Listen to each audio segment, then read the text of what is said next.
What if the most dangerous monsters don't hide in shadows, but walk among us, smiling, unnoticed? One killed in chaos, the other killed in silence. Tonight we dive into the twisted minds of Richard Ramirez and Jeffrey Dahmer. Two killers, two nightmares, one terrifying question: who was worse? Before we move on to the next part, please give me a like and subscribe to the channel. Thank you for listening.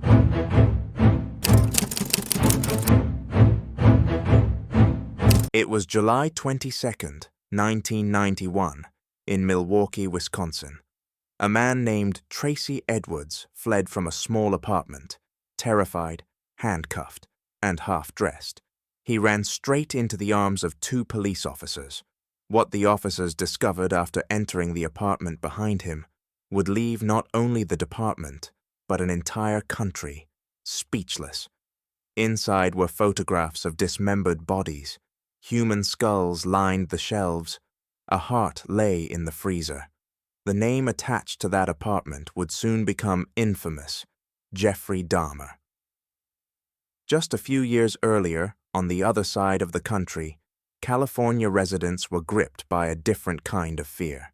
Between 1984 and 1985, a series of brutal, seemingly random home invasions, sexual assaults, and murders left the public in a state of panic.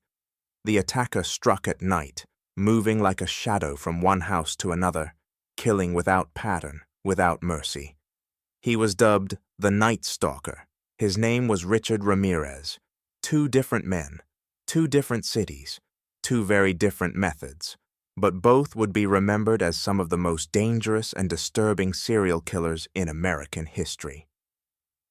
Richard Ramirez was responsible for at least 13 murders, 5 attempted murders, 11 sexual assaults, and 14 burglaries. He didn't target a specific type of victim: men, women, children, the elderly. No one was safe. His crimes were driven by a desire for power, domination, and chaos. He often invoked Satan during or after the murders, leaving behind symbols or statements meant to terrify. He didn't try to hide. He wanted the world to know he was watching. Jeffrey Dahmer, in contrast, operated in silence. His murders took place inside his apartment, behind closed doors. Between 1978 and 1991, he killed 17 young men and teenage boys, most of whom were black or Asian. He lured them in with offers of money or companionship. Once inside, he drugged them, then strangled them. His acts went beyond murder. He committed necrophilia, cannibalism, and attempted to create what he described as zombies by injecting acid into their skulls. While Ramirez sought chaos in the streets, Dahmer built a horror museum in his own home.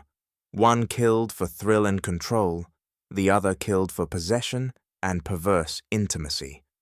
Experts later noted that Ramirez embodied a predatory, sadistic killer with antisocial personality traits and perhaps psychopathy.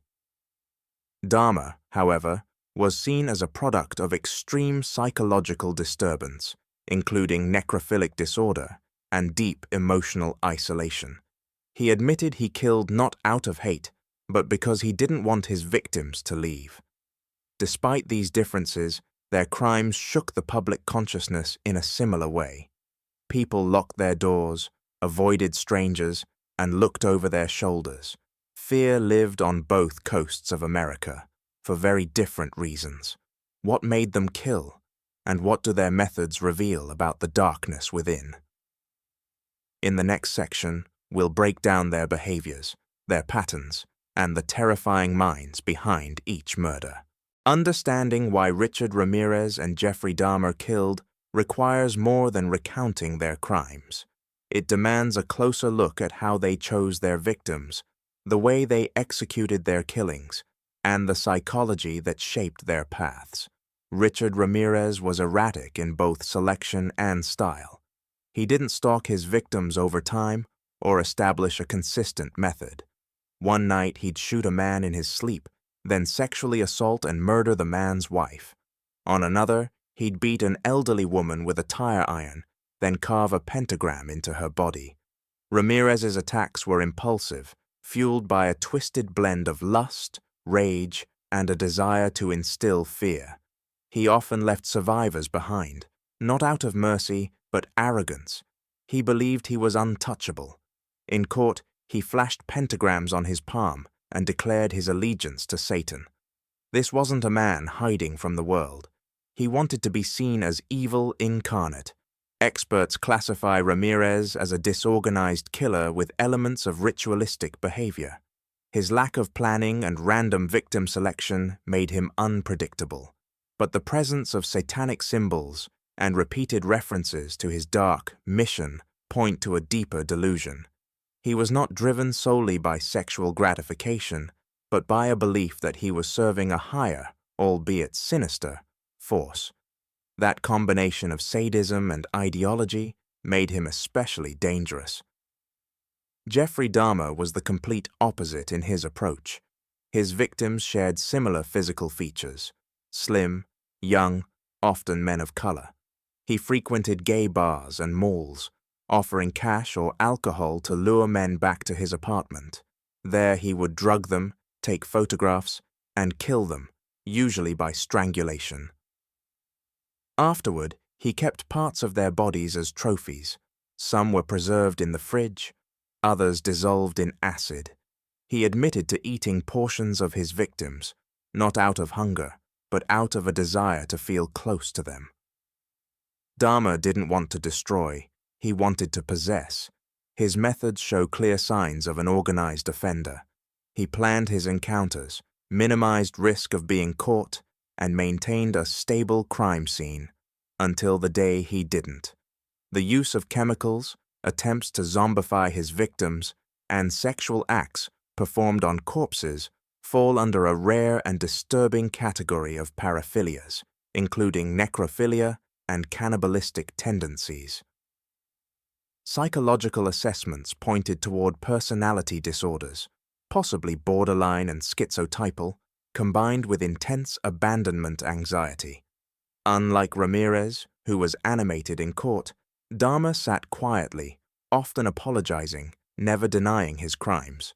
He told police he wished he could stop but didn't know how. His actions, while methodical, were rooted in deep-seated emotional disturbance. He wasn't seeking attention, nor did he believe he was doing something divine. He simply couldn't bear the thought of being alone. From a criminal profiling perspective, Ramirez represents the spree killer driven by power, pleasure, and hatred. Dahmer fits the mold of a lust murderer, a predator whose violence is inseparable from his emotional dependency and deviant sexual urges. Both had a pattern. Ramirez's was chaos itself.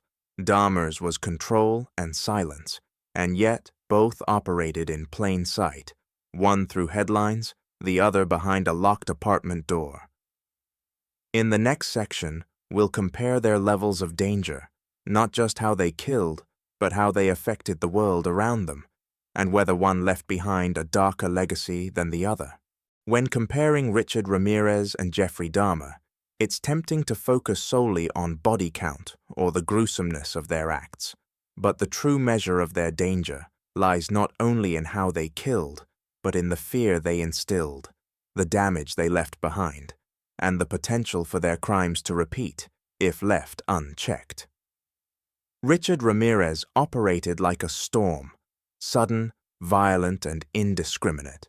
He didn't need a reason, just a night and an open window.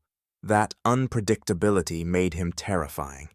He could strike anyone, anywhere. The randomness created widespread panic across Los Angeles and San Francisco. People slept with lights on. Hardware stores couldn't keep locks and security systems in stock. Ramirez became more than a man. He was a myth haunting the edge of every neighborhood. That level of psychological impact, the erosion of public safety, marked him as more than a killer. He was a societal threat. Psychologists argue that Ramirez's danger wasn't limited to his actions. It was in his persona, his courtroom antics, his refusal to show remorse, and his open devotion to Satan turned him into a twisted anti-hero for a disturbing niche of followers. Even in prison, he received fan mail from admirers. His evil became performance. That kind of influence is toxic. It suggests that chaos has charisma and that terror can be admired. Jeffrey Dahmer's threat was quieter, but in many ways, more insidious. He didn't spread fear through a city. He didn't want to be seen at all. But what he did behind closed doors challenged our very understanding of human behavior. He lived in a modest apartment in a working-class neighborhood. Neighbors smelled something foul but never imagined they were living beside a slaughterhouse. The horror wasn't that he evaded police. It was that he existed undetected for over a decade, blending into the fabric of daily life while committing atrocities few could even imagine. Dahmer's crimes exposed critical gaps in law enforcement, particularly in how the system responded to marginalized communities. Many of his victims were young gay men of color. Complaints were ignored. One teenager escaped, naked and drugged, but was returned to Dahmer's apartment by officers who dismissed it as a domestic dispute. Hours later, the boy was dead. The failure wasn't just Dahmer's. It belonged to everyone who didn't look closely enough. That systemic blind spot made his case a cultural reckoning. So who was more dangerous? Ramirez, with his violent spectacle and psychological warfare? Or Dahmer, with his slow, intimate destruction and institutional invisibility? In raw numbers, Dahmer killed more, 17 to Ramirez's 13. But Ramirez caused broader panic. Dahmer exposed deeper flaws. Perhaps the real danger is in thinking the two are separate types. Both represent extremes. Ramirez, the predator of the streets. Dahmer, the predator of silence. One attacks your body. The other breaks the illusion of safety. They didn't just kill. They changed how people lived, how they trusted, and how they looked at their neighbors. What lingers most is not the blood or the details of dismemberment. It's the echo of what went unnoticed, what could happen again, and how close the next monster might be. Not in some dark alley, but behind a door that's never quite open, never quite shut.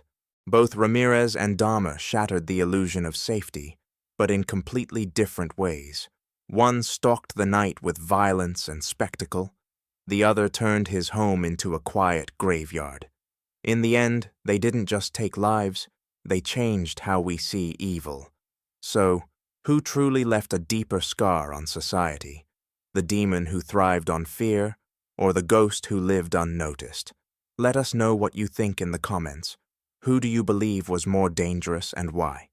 If you found this story disturbing, thought-provoking, or just impossible to look away from, hit that like button and subscribe for more true crime breakdowns. You won't want to miss what's coming next.